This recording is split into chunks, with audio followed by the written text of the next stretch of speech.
নমস্কার, স্বাগত জানাই আমাদের তৃতীয় আড্ডায়। তো ফেব্রুয়ারি মাস পড়ে গেছে, ইতিমধ্যে আমরা সরস্বতী পুজোও পার করে ফেলেছি। আর এইবার এই শীতকালের আস্তে আস্তে গুটি গুটি পায়ে ফিরে যাওয়ার পালা। আর শীতকাল মানেই মাথায় কি আসে? পার্ক স্ট্রিটের আলো, ময়দানে প্রেমিক প্রেমিকার হাত ধরে হেঁটে যাওয়া, নাকি পিঠে পুলি পায়েসের গন্ধ? না, আজ আমরা অন্য আর কিছু নিয়ে কথা বলবো না।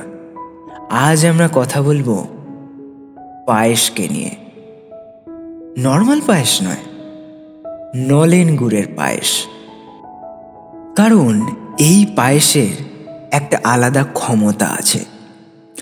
এই ক্ষমতাটা যেমন একটা সুগার রোগীকে এই সময় ভাবায়, কি আছে, একটুখানি নলেন গুড়ের পায়েস খেলে কিছু এসে যায় না। এই পায়েসটাই একটা পরিবারের মধ্যে হাসি ফুটিয়ে তোলে। আবার এই পায়েসটাই একটা ভেঙে যাওয়া পরিবারকে আবার জুড়ে ধরতে পারে। তো আজ আমরা আড্ডা দেব একটা খুব মিষ্টি গল্প নিয়ে। এই গল্পটাও আমরা নিয়েছি প্রতিলিপি অ্যাপ থেকে। তাহলে আর বেশি কথা না বাড়িয়ে শুরু করা যাক আমাদের তৃতীয় আড্ডা। সায়নীর লেখা নলেন গুড়ের পায়েস।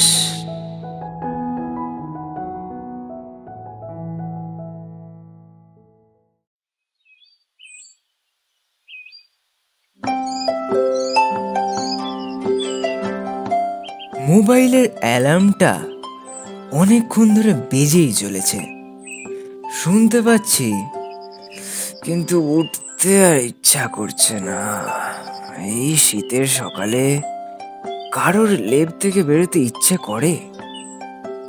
আমি ঘুম চোখে কোনো রকমে হাত বাড়িয়ে অ্যালার্মটা বন্ধ করলাম। তারপর আবার লেপ টেনে সদ্য ঘুম ভেঙে হাই তুলতে থাকা রাহিকে চেপে জড়িয়ে ধরলাম। রাহি ঘুম ঘুম স্বরেই বলল, আরে কি করছিসটা কি? উঠতে দে আমাকে। আমি শুধু উফ বলে ওরকম ভাবেই শুয়ে রইলাম। রাহিও কিছুক্ষণ চুপচাপ শুয়ে রইল। তারপর আলতো ধাক্কা দিয়ে বলল, আরে উঠতে দে এবার, নাহলে দেরি হয়ে যাবে। আজ জরুরি ক্লায়েন্ট মিটিংও আছে, দেরি হলে খুব বাজে হবে। আমি অল্প চোখ খুলে বললাম, তোকে উঠতে দিলে তুই আমার লেপ টেনে সরিয়ে দিবি, আমি জানি।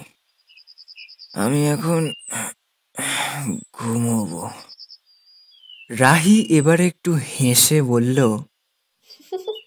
ঠিক আছে, ঘুমো তুই যত ইচ্ছে, কিন্তু পরে যদি প্রোডাক্ট রিলিজ ঠিক সময় না করতে পারিস না, আমার কাছে কিন্তু কাটতে আসবি না। কথাটা শুনে আমার সব ঘুম উড়ে গেল। সত্যিই তো, আজ তো আজ তো তাড়াতাড়ি অফিস যেতে হবে। প্রোডাক্ট রিলিজের ডেডলাইন তো আজই। আর সব কিছু যদি ঠিকঠাকভাবে না হয়, প্রোডাক্ট ম্যানেজার হিসেবে আমিই দায়ী থাকব। আমি তড়াক করে উঠে বিছানায় বসে পড়লাম। আমার অবস্থা দেখে রাহি খিলখিল করে হেসে ফেলল। তারপর বলল, দেখ, ঝটপট অফিসের জন্য রেডি হতে হবে দুজনকেই। বেশি কিছু খাবার বানানোর সময় নেই এখন। কফি আর ডিম টোস্ট করছি, ওই খেয়ে বেরিয়ে যাই, তারপর রাস্তায় বেরিয়ে কিছু একটা খেয়ে নেওয়া যাবে। আর কফি? তখন আমি ঊর্ধ্বশ্বাসে দৌড়াদৌড়ি শুরু করে দিয়েছি। রাহিও সমান তালে রেডি হচ্ছে।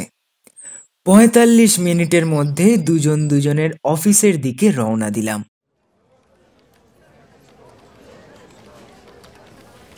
দুপুর ২টোর দিকে বসে বসে ভাবছি, প্রোডাক্ট রিলিজ তো হয়ে গেল, আপাতত চাপ কম। আজ জলদি বেরিয়ে গেলে কেমন হয়? এমনিতে আমার অফিসে বসে কাজ করতে ভালোই লাগে, কিন্তু আজ এখানে থাকতে ইচ্ছা করছে না। রাহিকে জিজ্ঞাসা করে দেখি ও বেরোতে পারবে কিনা। ফোন বের করে মেসেজ করলাম, কিরে, তোর ক্লায়েন্ট মিটিং কেমন হলো? উত্তরে একটা থাম আর একটা হাসি মুখের ইমোজি পাঠালো। সেটা দেখে আমি বললাম, এখন কি চাপ কম আছে? তাহলে কি বেরোতে পারবি আগে একটু?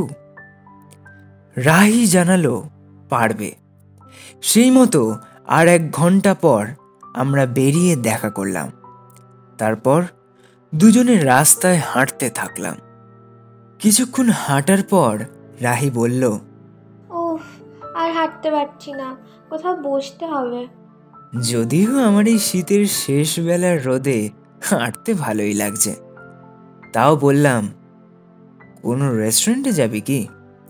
এখানে অনেক ভালো ভালো রেস্টুরেন্ট আছে। আর কথাটা শেষ করতে না করতেই ও বলল, ওই বেঞ্চটায় বসি আপাতত, রেস্টুরেন্ট পরে হবে, চল না।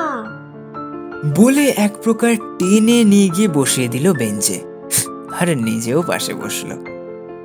বেঞ্চে বসে একটু মোবাইল বের করলাম মেল চেক করব বলে। রাহি হঠাৎ একটা টিফিন বক্স আমায় ধরিয়ে দিল। আমি জিজ্ঞাসুভাবে ওর দিকে তাকাতেই ও ইশারায় বলল খুলে দেখতে। ফোনটা পকেটে রেখে টিফিন বক্সটা খুলে দেখি নলেন গুড়ের পায়েস। আমি একসাথে অবাক আর খুশি দুটোই হয়ে বললাম, তোর তোর তো মনে আছে? রাহি একটু ভাব দেখিয়ে বলল, এই রাহি মির্জা ব্যানার্জি কিছুই ভোলে না, বুঝলেন মিস্টার? নে, এবার জলদি খা, খেয়ে বল কেমন হয়েছে। যদিও আমি জানি যে ভালোই হবে। আমি হেসে ফেলে বেঞ্চে বসেই ওকে জড়িয়ে ধরলাম। আমাদের 2 বছর আগে বিয়ে হলেও এইসব ছোটখাটো কারণে এখনো বারবার ওর প্রেমে পড়ে যাই। কৌটোটা আবার বন্ধ করে বললাম, শুধু এইটুকুনি বানালি কেন? একটু বেশি করেই বানাতিস, মন ভরে খাওয়া যেত। রাহি আমার মাথায় আলতো একটা চাটি মেরে বলল, আরে অনেকটাই বানিয়েছি, ঘরে রাখা আছে, আমি তো 3 দিন ধরে খাবো। আমি ওর হাতে কৌটোটা ফেরত দিয়ে বললাম, তাহলে একেবারে ঘরে গিয়েই খাবো, দুজনে মিলে একসাথে। এইখানে আনার কি দরকার ছিল? রাহি একটু হেসে বলল, তোর মনে আছে বিয়ের আগে আমি এরকম ভাবে পায়েস বানিয়ে নিয়ে আসতাম তোর জন্য? আমি আর কিছু জবাব দিতে পারলাম না।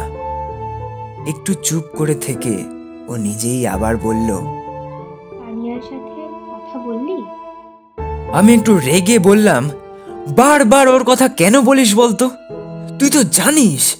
আবার সেই শুরু হলো, কেন তুই ওসব মনে রাখিস বলতো? ও তো বাচ্চা মেয়ে, ভুল করতেই পারে। তুই তো বড়, বল, নিজে থেকে তো কথা বলতেই পারিস, অন্তত আজকের দিনটা। আমি বললাম, আমি ভুলতে পারি না। আর আর তুইও যে কিভাবে ভুলে যাস আমি বুঝি না। বলতে বলতে আমার গলাটা ধরে এলো। মুখে যাই বলি না কেন, আমি তো জানি আমি ওকে কতটা মিস করি। তনয়া আমার ছোট বোন। আজ 10ই ডিসেম্বর, ওর জন্মদিন। আর এই পায়েস সেই উপলক্ষেই বানানো। ছোটবেলা থেকেই শীতকাল আমার খুব প্রিয়, আর তার প্রধান আকর্ষণ ছিল এই পায়েস। আমার নিজের জন্মদিন গরমকালে হওয়াতে প্রতি বছর মা চিনির পায়েস করতেন, যেটা আমার খুব একটা পছন্দ ছিল না। আর ওই গরমে অন্য কিছু মন ভরে খাওয়াও যেত না, আর না কোথাও ঘুরতে যাওয়া যেত। সেই জন্য আমার যত আগ্রহ ওর জন্মদিন ঘিরে। সেই সময় ওই পায়েস ছাড়াও মা পিঠে পুলি বানাতেন, সেটাও দারুণ লাগতো খেতে। আর ওর জন্মদিনের দিন তো কথাই নেই। সেই দিন আমরা কেউ স্কুল যেতাম না, বাবাও অফিস ছুটি নিয়ে নিতেন। সকালবেলা গরম গরম কড়াইশুটির কচুরি, আলুর দম আর পায়েস খেয়ে 4 জনে ঘুরতে বেরিয়ে পড়তাম। এক এক বছর এক এক জায়গায় যেতাম। কোনো বছর চিড়িয়াখানা, কখনো বা নিকো পার্ক, আর কোনোবার বা সায়েন্স সিটি। এই কোন বছরে কোথায় যাওয়া হচ্ছে সেটা সম্পূর্ণভাবে সারপ্রাইজ থাকতো আমাদের কাছে। আমি আর বোন কিছুদিন আগে থেকেই জল্পনা শুরু করে দিতাম কোথায় যাওয়া হবে সেটা নিয়ে। এমনকি মাঝে মাঝে বাজিও ধরতাম, যার আন্দাজ বেঠিক হবে সে সারা দিন আরেকজনের সব কথা মেনে চলবে। এইভাবেই প্রতি বছর ওর জন্মদিনটা খুব আনন্দে কাটতো। ওর জন্মদিন হয়ে যাওয়ার পর থেকেই আমাদের ধুম পড়তো বড়দিনের জন্য ঘর সাজানোর। দুজনে মিলে আলো দিয়ে সারা বাড়ি সাজাতাম, ক্রিসমাস ট্রি কিনে আনতাম, আরো কত কি। যদিও আমার মতো পিটুকের মনটা আসলে পড়ে থাকতো কেকের দিকে, সেটা সবাই জানে। সেই জন্য তো আমাকে বাড়িতে কম কথা শুনতে হতো না। যদিও তাতে আমার কিছু যায় আসে না, কারণ সে অষ্টমীর খিচুড়ি থেকে নবমীর মাংস হোক, কিংবা ঈদের সিমুই থেকে বড়দিনের কেক, আমার কাছে খাবারটাই প্রধান।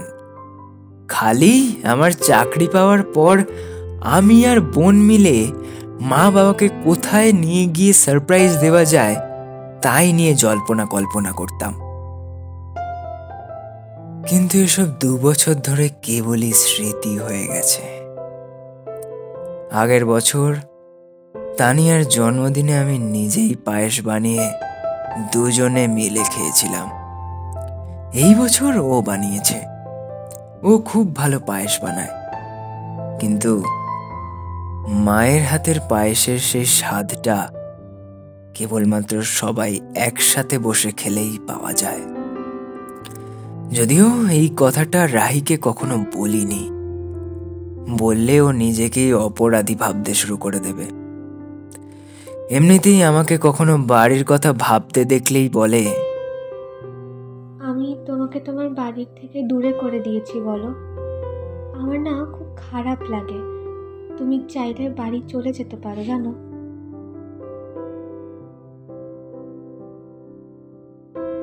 রাহি আমার স্কুলের বন্ধু। ছোটবেলায় ওকে নিয়ে নানা রকম স্বপ্ন দেখতাম। ভাবতাম বড় হয়ে বিয়ে করব, যদিও এসব কথা ওকে কখনো বলার সাহস হয়নি। আস্তে আস্তে বড় হতে থাকি, আর আমাদের বিয়েটা হওয়াটা যে সম্ভব না সেটা খুব ভালো করেই বুঝে যাই। ওর বা আমার কারো বাড়ি থেকেই যে অন্য ধর্মে বিয়েটা মানবে না সেটা ভালোভাবেই জানতাম, তাই কখনো সে পথে যাইও নি। কিন্তু রাহি যে কবে আমাকে ভালোবেসে ফেলেছে সেটা জানতে পারিনি, বা ইচ্ছে করে জানার চেষ্টাও করিনি। আরও কোনোদিন মুখ ফুটে কিছু বলেও নি, শুধু মাঝে মাঝে ওর কোনো কোনো কথায় আভাস পেতাম। আমি খেতে ভালোবাসি বলে অপটু হাতে এটা সেটা বানিয়ে খাওয়াতো আমাকে, আর আমিও খেয়ে নানা রকম মন্তব্য করতাম। আর শীতকাল পড়লেই নলেন গুড়ের পায়েস বানিয়ে আনতো আমার জন্য। তখন যদিও অতটা ভালো হতো না, তাও আমি ভালোবেসে খেয়ে ফেলতাম। এইভাবেই শৈশব থেকে কৈশোর পেরিয়ে যৌবনে পা রাখলাম। দুজনেই বাড়ি থেকে ছাড় পেতে শুরু করলাম। আলাদা আলাদা কলেজে পড়লেও আমাদের বন্ধুত্বটা অটুট ছিল। কলেজে পড়াকালীন ওর সাথে মাঝে মাঝেই এদিক ওদিক ঘুরতে চলে যেতাম।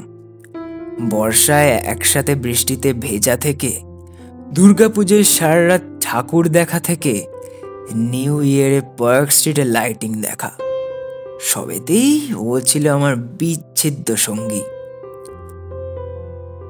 কলেজের পর দুজনেই কর্পোরেট সেন্টারে কাজ করতে শুরু করলাম। আমি আইটি, আরও মার্কেটিং।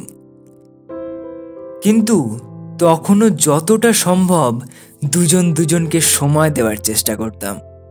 আসলে বিচ্ছেদের সময়টা যে এগিয়ে আসছে সেটা দুজনেই বুঝতে পেরেছিলাম, যদিও আমি এই ব্যাপারটা বেশি পাত্তা দিতাম না। এমনকি মাঝে মাঝে মজা করে বলতাম, তুই কবে বিয়ে করবি বলতো, তবে তো আমি একটা ঠিকঠাক প্রেম করতে পারবো। ও হেসে বলতো, তোকে প্রেম করতে কে আটকাচ্ছে রে, এখনই কর না। আমি বলতাম, শাঁখ চূর্ণে বিদায় না করলে যে লক্ষ্মীকে পাবো না রে। ও শুনে তাড়া করতো আমাকে। আর এদিকে তানিয়া, আমার বোন আমার বোন কলেজে উঠে বদ সঙ্গে মিশতে শুরু করলো। বড়লোকের বকাটে ছেলে ঋষির সঙ্গে সম্পর্কে জড়ালো। তার সাথে পড়াশোনাও দিন দিন শিখেই উঠতে শুরু করলো। আমি বেশ কিছুদিন ধরে এই জিনিসটা লক্ষ্য করেছিলাম, কিন্তু কিছু বলিনি। ভেবেছিলাম সদ্য কলেজে উঠেছে তো, তাই ডানা মেলেছে একটু, আস্তে আস্তে ম্যাচিউরিটি হলে ঠিক হয়ে যাবে। কিন্তু ওটাই আমার ভুল ছিল। আমি ওকে কিছু না বললেও মা বাবার কানে অন্তত ব্যাপারটা তোলা উচিত ছিল। দিন দিন ওর ব্যবহারেও পরিবর্তন আসছিল, কেমন একটা উদ্ধত বেপরোয়া হয়ে যাচ্ছিল। মা বাবার সাথেও গলা তুলে কথা বলতে শুরু করে দিল। একবার কি একটা কথায় এমন ভাষায় মাকে কথা শোনালো যে মায়ের চোখে জল চলে এলো। সেদিন আর থাকতে না পেরে এক চড় মেরে দিই। পরে অবশ্য বুঝিয়ে বলেছিলাম যে ঋষির সাথে না মিশতে আর নিজের ব্যবহার ঠিক করতে, কিন্তু তাতে ও শুধরালো না। উল্টে আমার ওপরেই প্রতিশোধ নেওয়ার প্ল্যান শুরু করে দিল। রাহির ব্যাপারটাও একটু একটু জানতো, তাই ওকে নিয়েই কিছু একটা করবে ভাবল। সেদিন 11ই ডিসেম্বর, ওর জন্মদিনের পরের দিন। বেশ ঠান্ডা পড়েছে। রাতে লেপের তলায় শুয়ে শুয়ে একটা সিনেমা দেখছি, এমন সময় রাহির মেসেজ এলো। ও জানালো ওর বিয়ে ঠিক হয়ে গেছে। ঘর থেকে বলেছে চাকরি ছেড়ে চলে আসতে। ওর যদিও চাকরি ছাড়ার ইচ্ছে নেই, কিন্তু বাড়ির বড়দের উপর সেটা বলতে পারবে না। অগত্যা কাল অফিসে রেজিগনেশন লেটার দিয়ে বাড়ি চলে যাবে। যদি কিছুদিন নোটিস পিরিয়ডে কাটাতে হয় সেটা খালি করবে। মনে হলো বুকের ভিতরে কে যেন হাতুড়ি পিটছে। কিছুক্ষণ তো বুঝতেই পারলাম না কি করব।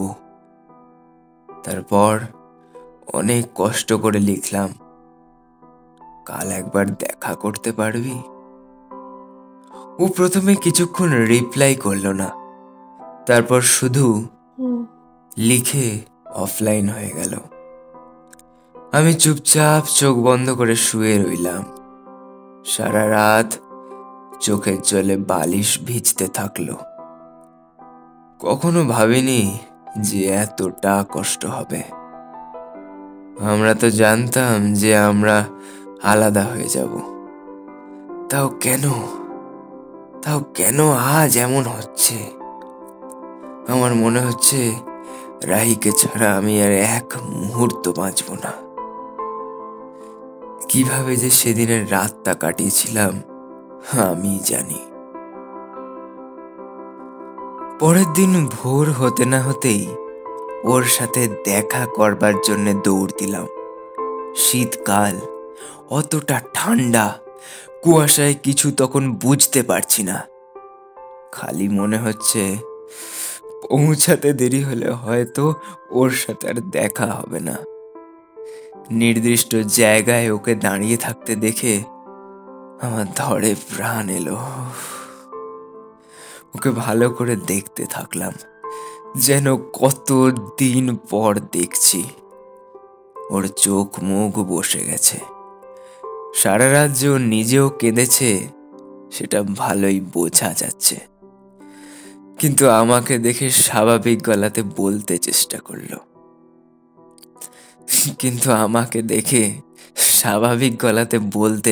করলো। বল, কি বলবি বলছিলিস? সেদিন সারা দিনটা যে কিভাবে কেটে গেল নিজেরাও বুঝতে পারলাম না।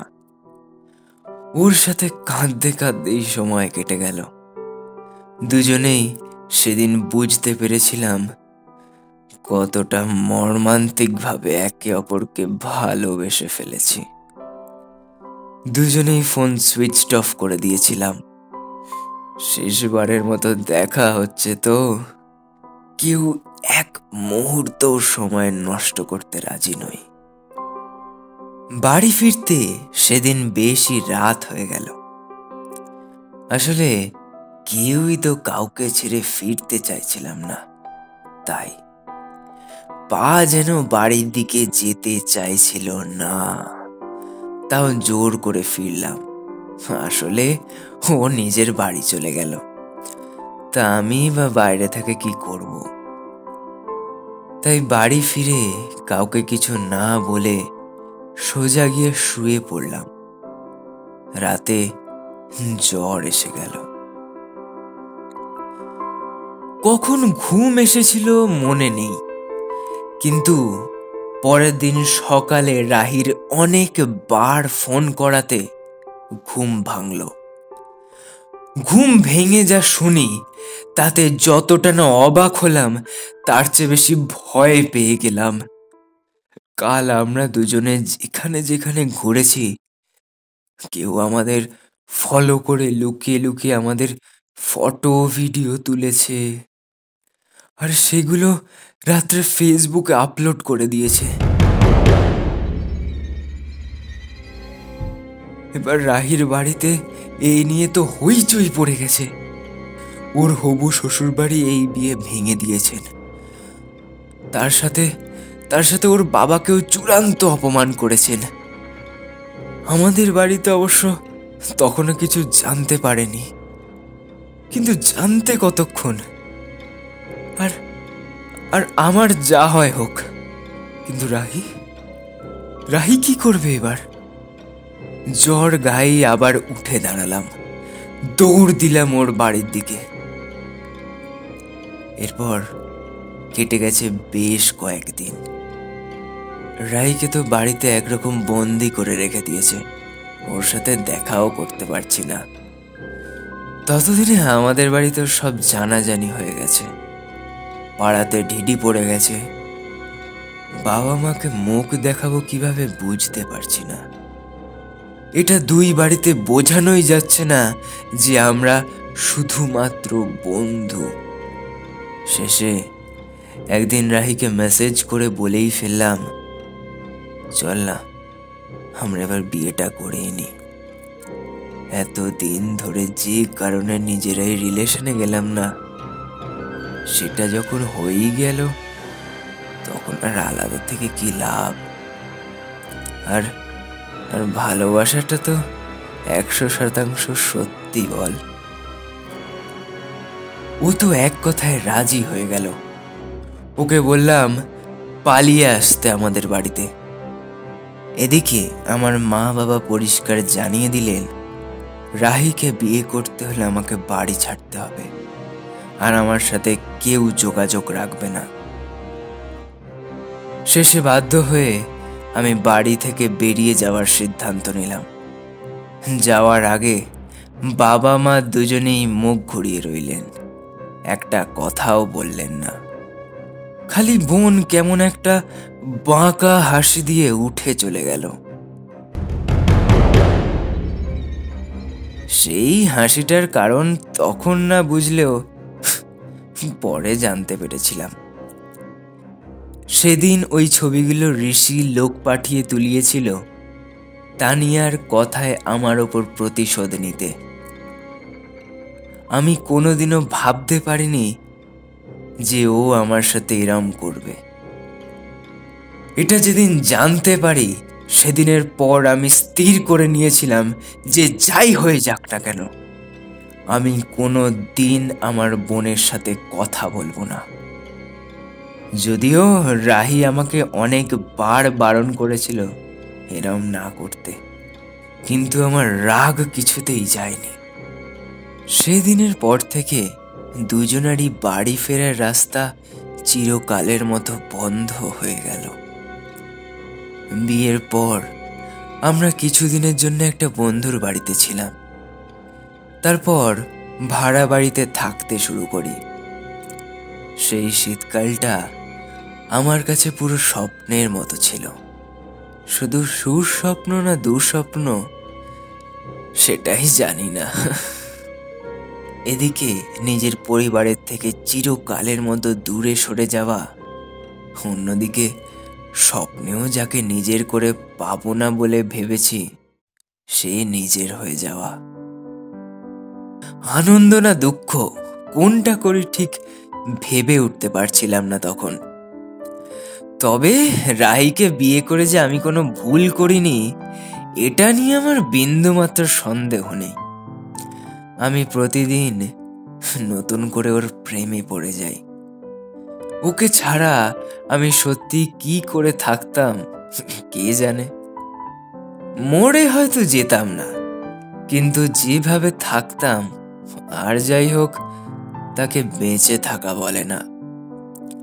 সেই জন্য মাঝে মাঝে মনে হয় তানিয়া আসলে ভালোই করেছে।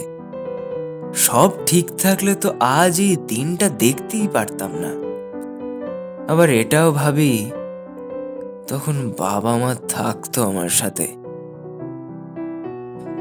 যাই হোক, এবার বর্তমানে ফিরে আসা যাক।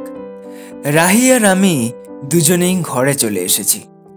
এতদিন ভাড়া বাড়িতে থাকার পর এই ফ্ল্যাটটা 3 মাস আগেই কিনেছি দুজনে মিলে। টিভি চালিয়ে ওকে বললাম দুজনের জন্য বেশি করে পায়েস নিয়ে আসতে। ও উঠে গেল। এমন সময় দরজায় কেউ বেল বাজালো।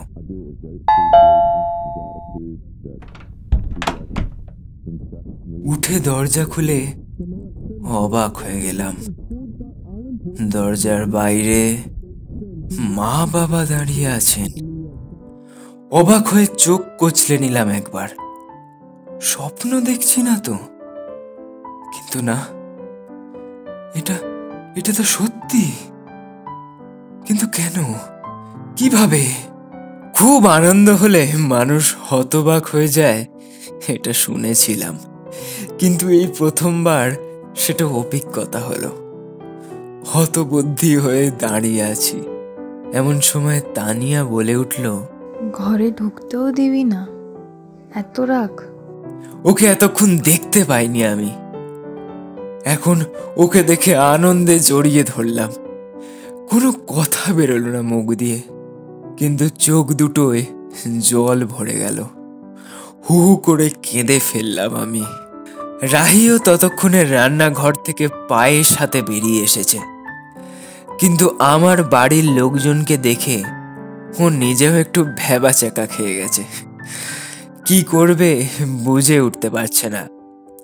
ও তো জানতো আমার বাড়ির কেউই এই বিয়ে মেনে নেয়নি, আর ওকে কেউই পছন্দ করতো না। তাই ওর এসে কথা বলাটা ঠিক হবে কিনা সেটা নিজেই বুঝে উঠতে পারছে না। মা ওকে দেখে ওর দিকে এগিয়ে গেলেন। তারপর বললেন, আমাদের ক্ষমা করে দিও মা, তোমাদের তাড়িয়ে দিয়ে আমরা একটুও ভালো নেই, বিশ্বাস করো। তুমি আমার বাড়ির লক্ষ্মী, আর তোমাকেই আমি ঢুকতে দিইনি। বলতে বলতে মায়ের চোখ পড়ল ওর হাতের পায়েসের বাটিটার দিকে। বুঝতে পারলেন আমরা তানিয়ার জন্মদিন পালন করছিলাম। উনি বোনকে ডাকতে ও মায়ের কাছে গিয়ে দাঁড়ালো। মা রাহিকে বললেন, তুমিই খাইয়ে দাও বৌমা। রাহির চোখে জল এসে গেল। ও 1 চামচ পায়েস নিয়ে তানিয়াকে খাইয়ে দিল। তানিয়া চুপচাপ খেলো। তারপর বৌদি বলে রাহিকে জড়িয়ে ধরল। আমি হাতের উল্টো পিঠ দিয়ে চোখ মুছে নিলাম। আমার প্রার্থনা এতদিনে ঈশ্বর শুনতে পেয়েছেন। আমার মনে হচ্ছে আমার থেকে সুখী মানুষ এই পৃথিবীতে আর কেউ নেই। আমার সমস্ত দুঃস্বপ্ন সুস্বপ্নে পরিণত হয়েছে। বাবা আমার সামনে এসে বললেন, তুই চলে যাওয়ার পর এই প্রথম তনু পায়েস মুখে দিল। এর আগের বারের জন্মদিনেও আমরা ওকে একটু পায়েস খাওয়াতে পারিনি রে। আমরা একটু ভালো নেই রে তোদের ছাড়া। তোরা কি আমাদের ক্ষমা করে দিতে পারবি? বাবা প্রায় হাত জোর করে ফেলেছেন দেখে আমি তাড়াতাড়ি ওনার হাত ধরে বললাম, এ তুমি কি বলছো বাবা? তোমরা যে আমাদের মেনে নিয়েছো, এটাই আমার সৌভাগ্য। আরো কিছু বলতে যাব, তানিয়া আমার সামনে এসে বলল, তোদের কাছে আমার ক্ষমা চাওয়ার কোনো মুখই নেই। আমি আমি ঝোঁকের মাথায় এমন খারাপ কাজ করে ফেলেছিলাম, সেটা ভাবলে এখন আমার নিজের উপর ঘেন্না হয়। রাহি ওর কাঁধে হাত রেখে বলল, এত ভেবো না তানিয়া, তোমার ওপর আসলে আমি কৃতজ্ঞ। তুমি সেদিন এরকম অঘটন না ঘটালে আমি কোনোদিনই আদিকে পেতাম না, তাই নয় কি? তানিয়ার মুখে এবার হাসি ফুটল, কিন্তু পরক্ষণেই মিলিয়ে গেল। একটু ভয়ে ভয়ে বলল, আরও একজন তোর কাছে ক্ষমা চাইতে এসেছে, কিন্তু ঘরে ঢুকতে সাহস পাচ্ছে না, তাকে নিয়ে আসি? আমি অবাক হয়ে বললাম, আবার কে? ও একদম ভয়ে আস্তে আস্তে জবাব দিল, ঋষি। ও ঋষিকে এক প্রকার টানতে টানতে আমার সামনে এনে দাঁড় করালো। ওকে ভালো করে দেখলাম, দেখে তো মনে হচ্ছে কিছুটা ভদ্রসভ্য হয়েছে। ও মাথা নিচু করে বলল, দাদা, সেদিন আমাদের ওরকম করা উচিত হয়নি। তখন সত্যিই আমি অনেক খারাপ পথে চলে গিয়েছিলাম, কিন্তু এখন। আমি ওর হাত ধরে বললাম, ঠিক আছে, বুঝতে পেরেছি। তোমরা সবাই আজকে এখানে এসেছো আর আমার বিয়ে মেনে নিয়েছো, এর থেকে বেশি আমি আর কিছু চাইনি। আর তুমি নিজেকে শুধরে নিয়েছো দেখেও খুব ভালো লাগলো। আমার আজ আর কারোর উপরে রাগ নেই। পুরনো কথা ভুলে গিয়ে সবাই সুখে থাকলেই ভালো। ঋষি একটু লাজুক হেসে বলল, সবই তোমার বোনের জন্য দাদা। ও না থাকলে আমি কোনোদিনই ভালো হতে পারতাম না। এই রকম ভাবে নানা কথা চলতে থাকলো। একটু পর বললাম, সবাই একটু বসো, আমি সবার জন্য পায়েস নিয়ে আসছি। আজ ছোটবেলার মতো একসাথে হইচই করে পায়েস খাবো বলে রান্নাঘরে চলে গেলাম। একটু পরে সবাই মিলে একসাথে বসেছি পায়েস নিয়ে। পায়েস খাওয়ার পর সবার জন্য ডিনারের ব্যবস্থা করতে হবে। রেস্টুরেন্ট থেকেই খাবার অর্ডার করে নেব, তাহলে আর রান্নার ঝামেলা থাকবে না। সবাই মিলে একসাথে গল্প করব। ততক্ষণে জেনেছি ঋষি একটা ভালো চাকরি করছে, আর ও আর তানিয়া 1.5-2 বছর বাদে বিয়ের প্ল্যান করছে। সবাইকে পায়েস দিয়ে নিজে বসে একটু পায়েস মুখে দিতেই চমকে উঠলাম। রাহির বানানো পায়েসটা অবিকল মায়ের পায়েসের মতো খেতে লাগছে।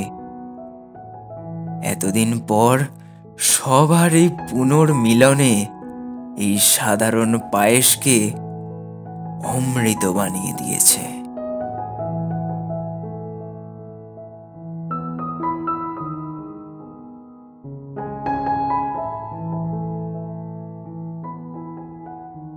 তো শেষ হলো আমাদের তৃতীয় আড্ডা। কিন্তু এই গল্পটা কেমন লাগলো ইত্যাদি বলার আগে এই গল্পটা পড়তে পড়তে আমার কটা লাইন মনে পড়ে গেল। The sky was cloudy again last afternoon. The pavement was full of faces rapidly changing positions. The neon light called for the dusk. The city of Lumetic awoke to celebrate. Some left in hesitation. The city wasn't doing them good. They had a poor memory. The city remembered it all. Love never leaves a mother. The Lumetics was busy writing scripts of melodrama. Love never left them. the mother inside them. Yet another afternoon, searching for a cup of peace in the jungle of concretes.